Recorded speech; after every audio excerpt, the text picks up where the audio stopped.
Report from the Montana Ag Network. And good afternoon, everybody. It's time for your Farm and Ranch news. Well, livestock owners are reminded that Montana's Livestock Loss Board pays for verified livestock losses due to wolves, grizzly bears, and mountain lions. But as the Montana Livestock Loss Board's executive director, George Edwards, told me recently, there are some new changes mandated by the 2019 legislature that requires a livestock owner to be current on their per capita fees in order to receive a payment from the state for their losses. The new law, Senate Bill 133 by Butch Gillespie, puts a requirement on that livestock owners must be current on their per capita fees. What I've discovered over the course of time is that there's still a lack of knowledge, and it's primarily from people who own very few animals, that they don't even know what per capita is about.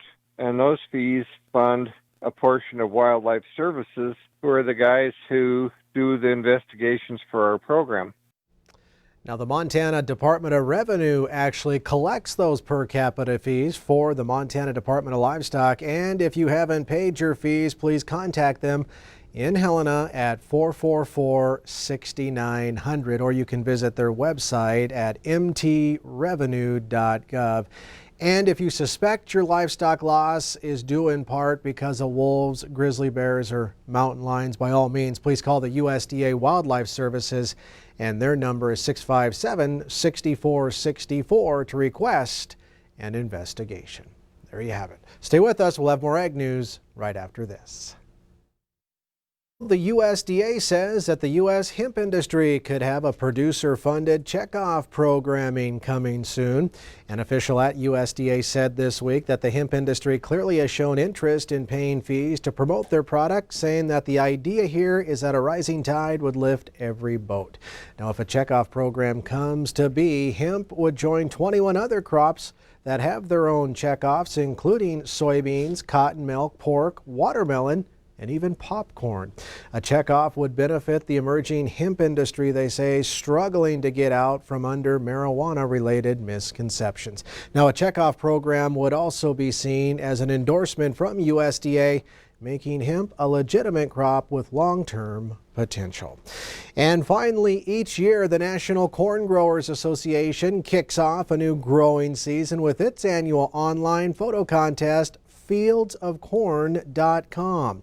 But time is running out to submit your entries because the entry period ends at the end of the month. Now, photographers compete for 21 cash prizes across 7 categories this year, and 2 lucky winners will receive $500 grand prizes. Voting continues through December 31st. Now, the winners will be announced in January. Again, you can learn more about the contest, review the rules, and submit your photos today at fieldsofcorn.com. And without question, because of some exciting technology these days in the field of agriculture, we do raise some pretty good dryland and irrigated corn here in Montana and Wyoming. So get those photos submitted right away, and maybe, just maybe, we'll have some lucky winners from our region. That does it from the Ag Desk. We'll send it back over to Victoria.